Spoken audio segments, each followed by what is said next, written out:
রাধে রাধে, নমস্কার। কেমন আছো তোমরা সবাই? আশা করছি সকলে খুব ভালো আছেন। সঙ্গীতার ঘরকন্যা আইটু ব্লগে আরও একবার আপনাদের স্বাগত। যে যেখান থেকে আমার ব্লগটি দেখছেন, যদি কোথাও ভালো লাগে অবশ্যই তোমরা আমার চ্যানেলটি সাবস্ক্রাইব করে আমার নতুন বন্ধু হয়ে আমার পাশে থেকো। তো চলুন, আজকে তোমাদেরকে সঙ্গে নিয়ে এই সকাল থেকে ব্লগটা শুরু করলাম ঠিকই, কিন্তু সকাল পর্যন্ত আর হলো না। এই দেখুন, একদম রাত্রিবেলা, এখন প্রায় বাজে 9টা। আপনাদের দাদাভাই এখন বাড়ি ফিরলো। এখন খুব বৃষ্টি হচ্ছিল, তো ওই জন্য উনি এখন বাড়ি ফিরে এদের ছেলে এখানে লুকিয়ে পড়েছে। ওর এটা অভ্যাস, ওর বাবু আসলেই ও একদম লুকিয়ে পড়বে।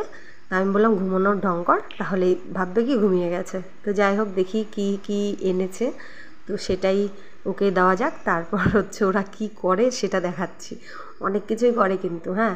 তো আজকে হচ্ছে সেরকম হচ্ছে মানে দুষ্টমি করেনি, শুধু ডাকলো আর উঠে গেল। তো এই যে বৃষ্টি হয়েছে বাইরে, তা আমি তো এটা দিইনি, লাগাইনি সন্ধ্যাবেলা, কারণ বাইক নিয়ে বেরিয়েছে। তো বাইক ঢুকাতে তখন অসুবিধা হবে, তো তার বাদেও আমি আগে লাগাই না, পরেই লাগাই। আর খুবই বৃষ্টি হয়েছে, এদিকে লাইনটা বারবার যাচ্ছিলো, আর মোবাইল একদমই চার্জ নেই, তাও ওদের বাবা ছেলের ঢংগুলো দেখছি আমি।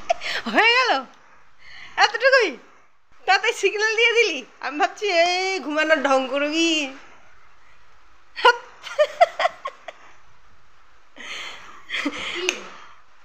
নে তোর সম্পত্তি, এই যে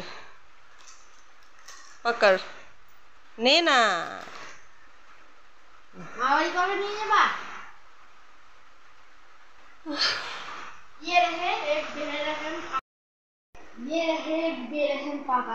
বেরহেম পাপা কি কারণে?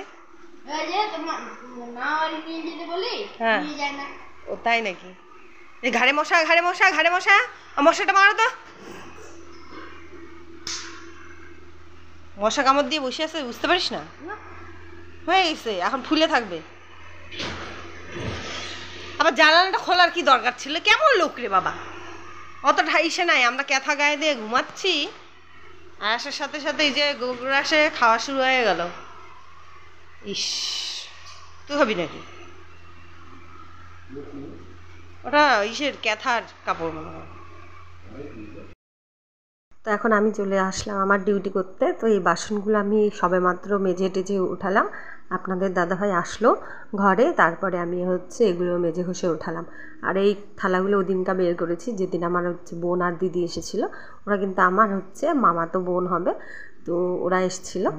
তো যাই হোক, সেদিন ওগুলো বের করেছি।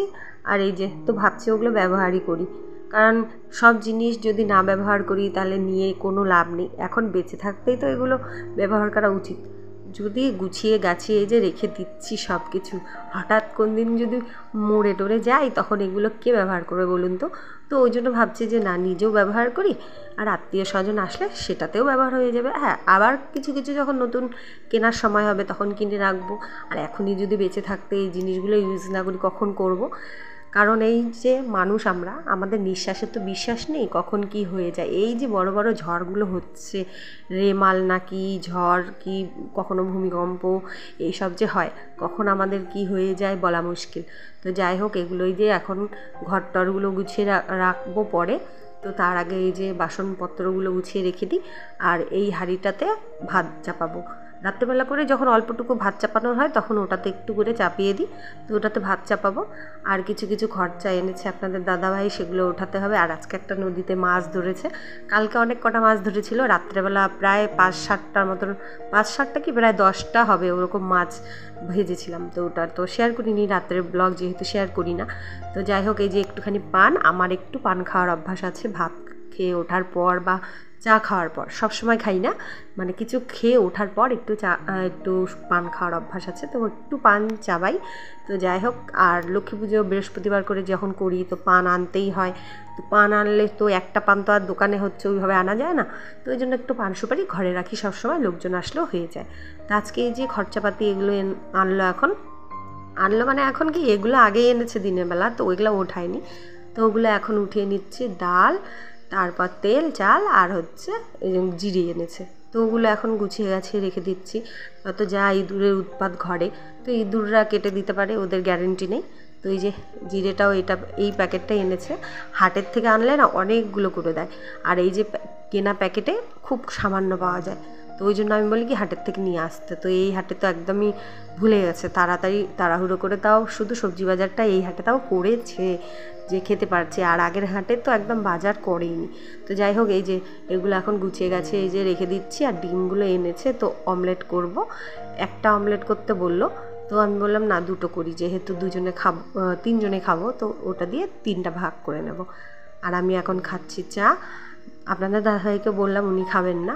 এখন কিন্তু রাত প্রায় 9:30 বাজে, কারণ সন্ধ্যাবেলা চা খাইনি, তো ওই জন্য চায়ের নেশাটা এখন চেপে বসেছে মাথায়। তো ওই জন্য এখন চাটা আমি খেয়ে তারপর হচ্ছে রান্নাটা চাপিয়ে দেবো এখানে।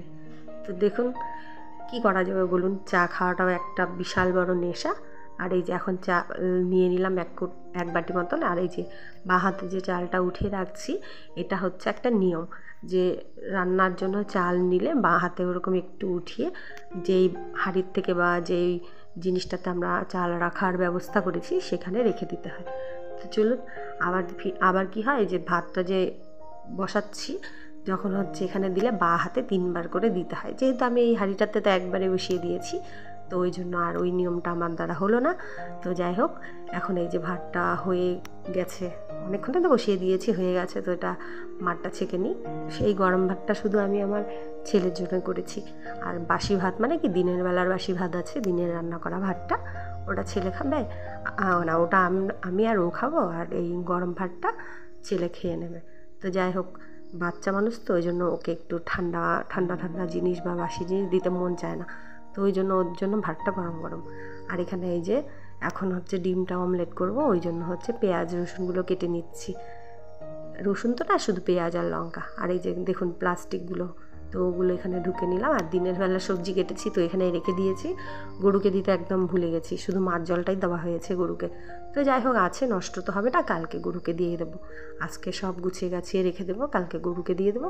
আর আজকের ড্রামটা দেখছেন ফাঁকা। আজকে হচ্ছে আপনাদের দাদাভাই রান্নার জন্য জল নিয়েই আসেনি, হয়তো ভুলে গেছে। আর যদি না ভুলে যেত তাহলে তো নিয়ে আসতো।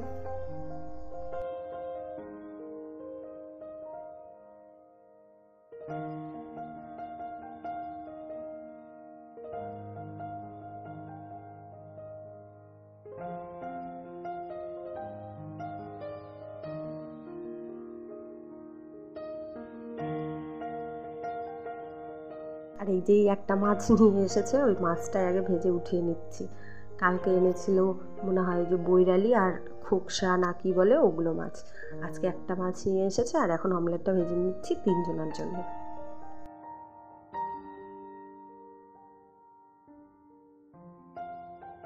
আমাদের মতন এরকম নিম্ন মধ্যবিত্ত সংসারে এরকমই হয়, যে যখন সবার জিনিস একদম মেলে না, তাহলে সামান্য জিনিসই আমাদেরকে ভাগ ভাগ করে খেতে হয়। এখন তো তাও আমরা কখনো কখনো 2টো ডিম খেয়ে নিচ্ছি বা একটা গোটা খেয়ে নিচ্ছি। আর আগেকার দিনে কিন্তু সেটা হতো না। মা কী করতো বাড়িতে, একটা ডিম ভাজলে সেই ডিমেরই 4টে টুকরো করতো। আমি খেতাম, বাবা খেত, মা খেত। আর এখন তো মা ডিম খাওয়া ছেড়েই দিয়েছে। আগে হচ্ছে এমন ছিল, একটা জিনিসের যতজন মেম্বার থাকবে, 2টো হোক বা 3টে হোক বা 4টে হোক, ভাগ করতো। একটা ডিমের কিন্তু 4টে ভাগ হয়ে যায়। তো এরকম করে আগে খাওয়া দাওয়া হতো, মানে ভাগ করে করে। এখনকার বাচ্চা কাচ্চা কিন্তু সেই ভাগ জিনিসটা বোঝে না। আমরা যেরকম পরিবেশে বড় হয়েছি, তো সেরকম দিনকাল তো এখন নেই। এখন মানুষের একটু উন্নতিও হয়েছে যেরকম, আর যাদের হয়নি তাদের বলা মুশকিল। কিন্তু এখনকার মা বাবা চায় আমরা যেটা পাইনি আমাদের বাচ্চাকে আমরা সেটা দিয়ে বড় করব। তো দেখুন এখানে আমরা খেতে বসে গেছি, তো 3জন আমরা মাটিতে বসেই খাই। আর এখানে এই যে ছেলেকে হাতে তেল মালিশ করে দিচ্ছে। এখন খাওয়া দাওয়া হয়ে গেছে, কিন্তু রাত্রেবেলা করে এটা ডিউটি ওর, কোনো দিন আমিও দিয়ে দিই। তো দেখুন ঘড়িতে বেজে গেছে 11টা, সেই ঘুমোতে আমাদের 12টা 12:30। আর খাওয়া দাওয়ার পর এই যে এখন বিছানাটা গুছিয়ে দিচ্ছি। ছেলে তো ঘুমোতে চাচ্ছিল অনেকক্ষণ আগে, তো আমি বললাম ভাত খাবি না, তো বললাম খাবো একটু।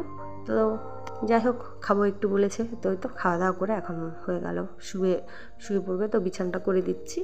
আর আমরা খাওয়া দাওয়া করলে কিন্তু সবাই মাটিতে মানে পাকায় বসেই খাওয়া দাওয়া করি।